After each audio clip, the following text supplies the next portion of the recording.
The Logan Power Show. Welcome, everybody. The Logan Power Show. The Logan Power Show. The Logan Power Show. He is phenomenal.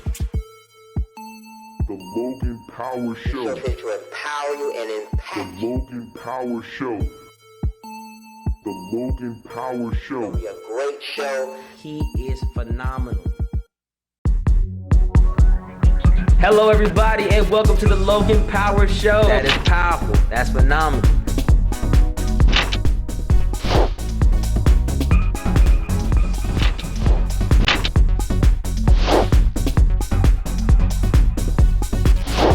That's phenomenal. The Logan Power Show. Hey everybody, welcome to the Logan Power Show. It's me, your host, Calvin Logan, live here at the Point in North Charleston, South Carolina. Well, hey, you know what? It's that time. We got a guy here that's not playing no games. He's on to become the next mayor of Charleston, South Carolina. He's a mayoral candidate. He's on for another runoff against Mr. Leon Shanafkis. I'm Mr. John Tecklenburg. How you doing, sir? Good morning, Calvin. How's everything? Great. You're a busy man. We know what it feels like to have momentum.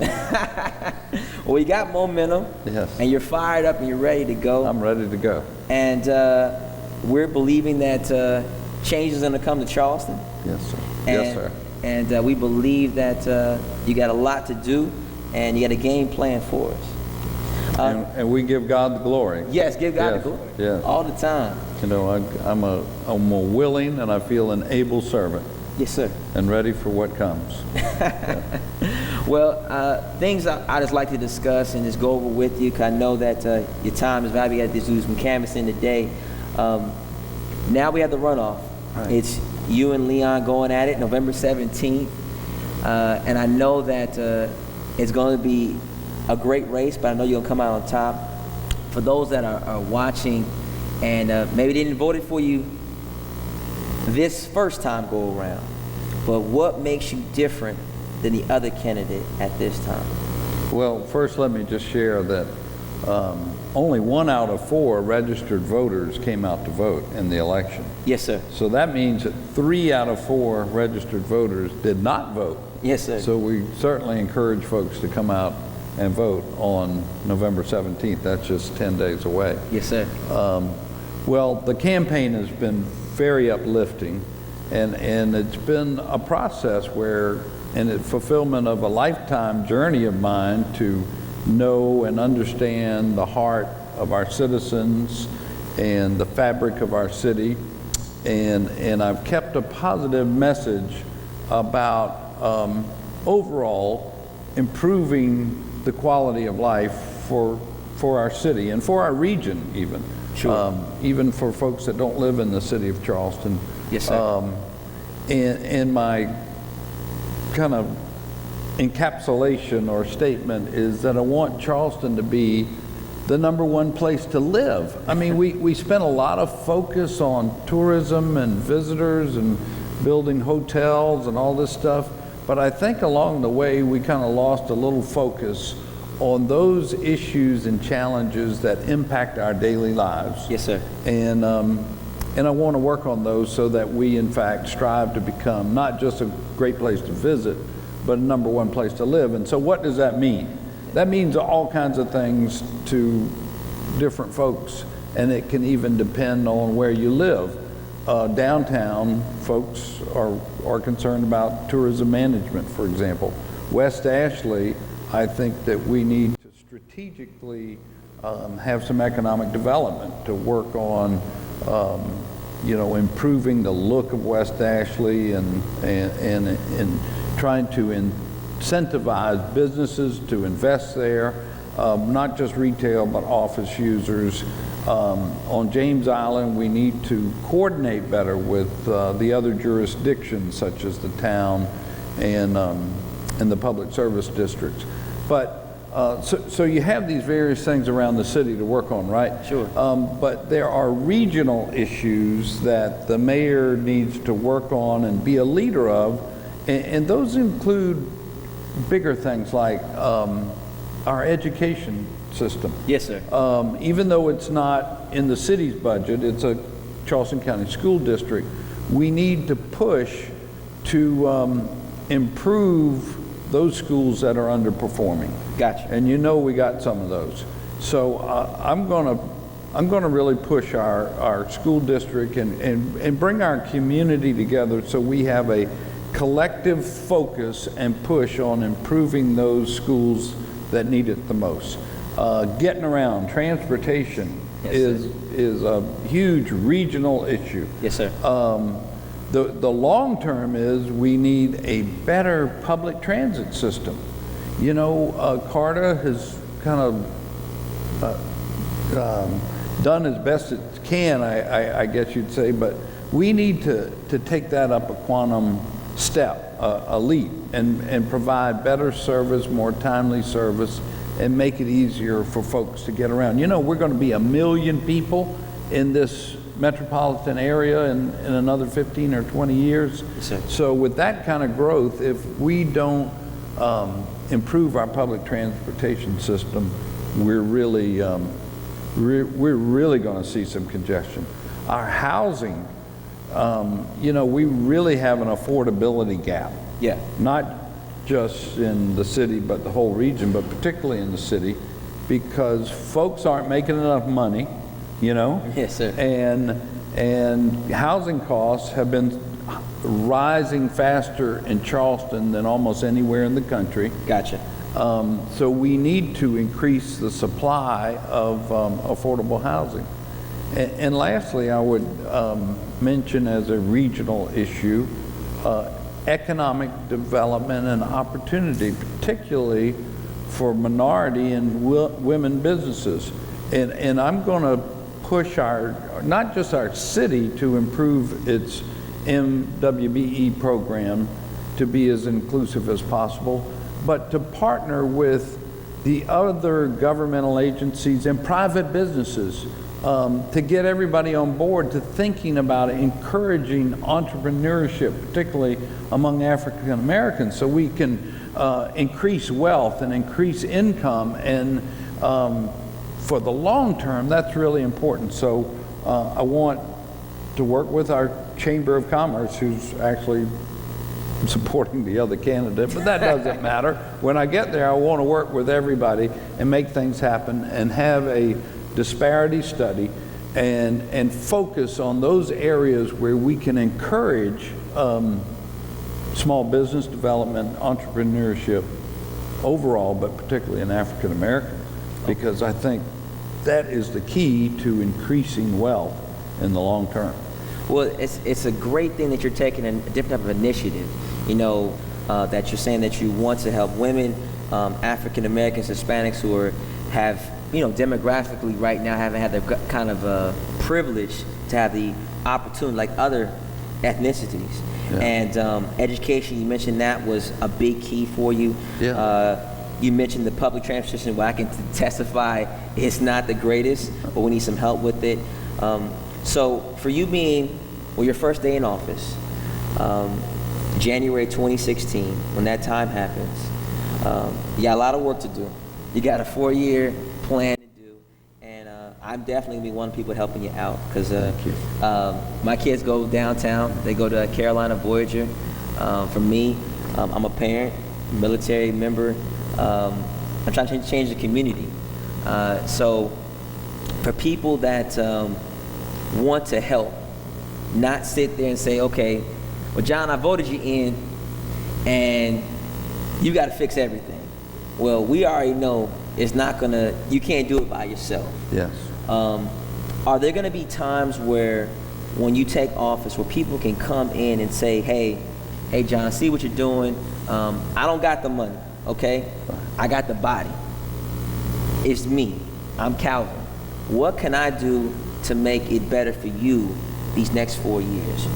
Is there a way that we can connect in that regard? Because I'm thinking outside the box. You know, I don't got $5 million yet, but I can tell you. You're working on it. I'm working on it. Yeah, but I can say that, say, hey, John, I remember when we used to go to church and I saw you playing the piano in Bible study. I remember you had a dream you wanted to take over. How can we as a people help you get your dream that God has given you to make this place a better place? What can we do? Well, it's going to be a collective and community effort to do the things I'm talking about. You know, like you said, one person doesn't make all that happen. It's got to be a team effort, and I want to share with you that my approach and style is to be open and honest and inclusive, and to invite everybody to have a seat at the table. If there are not enough seats, we'll bring some more chairs up. And whatever challenge we're facing, be it improving our schools or getting our public transit improvements underway, you know, to be a mayor with big ears and listen and gather input and ideas and the help of everyone in our community to get focused on the steps that we need to take. And then my business sense you know, kicks in, because when I got a plan, I want to execute it. I want to make it happen, and, you know, get the members of the community involved in execution of a plan as well. So, yeah, that's what it's all about, is being just inclusive and collaborative, you know, to make good things happen in our community and make it a better place to live. Absolutely. Okay. And with God's grace, we're going to do that. Well, we're definitely in faith with you that anything you need help with, you know me, I'm a kind of like a phone call type of guy away. I'm in prayer, and faith without works is dead. So I can tell you, John, I'm behind you 110%, but just Facebooking and you know, behind the scenes not doing anything, I think that we're not going to help you at all. I can't tell you how thankful Sandy and I are. We've had so many prayer warriors helping us all the way through this campaign. Yes, sir. And I know we're going to be praying all the way through our term as mayor to help this community. I really sense folks coming together. And when I first thought about running for mayor, I was really drawn to Isaiah 58, you know, as a community, that we will repair the walls and repair our community. Sure. And we do that by removing the yokes of oppression. Gotcha. And by helping our brothers and sisters with love and compassion. And it's really been a moving year for our community, for me personally, particularly with the tragedy at Mother Emanuel. And it really brought into focus for me, Calvin, you know, the calling that I feel personally, and that I think our community is in the midst of, and that's one in which it's not just about unity and coming together. It's also about equity and about trying to resolve and work on issues that have been deep-rooted in our community for generations, for centuries, and are really steeped in racism. And when you talk about the inequities in education, in housing, and economic opportunities, it really all comes back to some of these deep-rooted challenges that we have. And so I say that it was really nice, really great, that a flag came down from a flagpole in Columbia. It needed to come down. It's long overdue. But the question in this election about the future, in my mind, has now shifted to not what comes after Joe Riley, but what comes after Mother Emanuel. Gotcha. What are we going to do as a community to really meet the challenges that we know are out there? Well, it's great to hear that you're taking that initiative and you're looking past something. And a lot of times, some people would say, like, well, hey, something happened to Mother Emanuel, and then we're there and we're out next week. I can testify to this. My father-in-law grew up in that Mother Emanuel. Been there for his whole life, since he's been 7 years old. And for me, it hit home for him. You know, he wasn't like a son, I'm at church 24/7, but I asked myself if that was my dad, and he went to go see the Lord and pray and be at Bible study, and if his life got taken, you know, would I be as just as forgiving as somebody else? It was like a self-check. You know, I had to really check myself, and I had to understand, like, man, it's bigger than what people see it is. It's an attack against believers. I think it's an attack that we need to understand, that we have to pray. You know, pray for your enemies. You know, pray for those that have done you wrong. Pray for those that are doing you right. But John, I'm telling you, I'm in faith that it's going to happen. God bless you. And I know when you had your hands up like this on Live 5, it was a sign that, you know, change is coming. And all those that are out there, it's time to vote. Me, I'm in North Charleston. I didn't have the opportunity. That's the kind of guy I am. I invite every candidate here. We've had Marvin Washington on our show. We've asked everyone to come on to our show. I'm not biased. I just want to hear the truth. That's just how I roll. And so anyone who's watching, you know, take a look at it. You know, if you're a believer, then you have to have something that's faith-based like yourself. If you're a non-believer, then check their record. John has a great record. Leon has a great record. I just look at, like, for me, he's deeply rooted. I promised him. I said, man, I'm gonna back you 110%. I brought the second time coming on my show. You know, I thank God he came on to this show. Sometimes, you know, you may not get that opportunity, but I thank God for it. But we know those that are watching right now, you know, support. Give them an opportunity. And then, for instance, hold them to it. Come to those meetings. Get a chance. You know, hey, John, my name is such and such. I'm a citizen. I'm from Charleston. I voted for you. Can I help? Can I make a difference? I'm not putting a demand. I'm trying to help you get the initiative together. Come to my neighborhood. See what's going on. But hold me accountable. Hold them accountable. That's what it is. Hold them accountable. But hey, that's all the time I got. My name is Calvin Logan with the Logan Power Show. We're making history. Thank you, Calvin. John Tecklenburg will be the next mayor of Charleston, South Carolina. I'm telling you right now, November 17th, keep your eyes, ears watched. Watch the news. Change is about to come. Thank you for tuning in. We'll see you on next week. Thank you.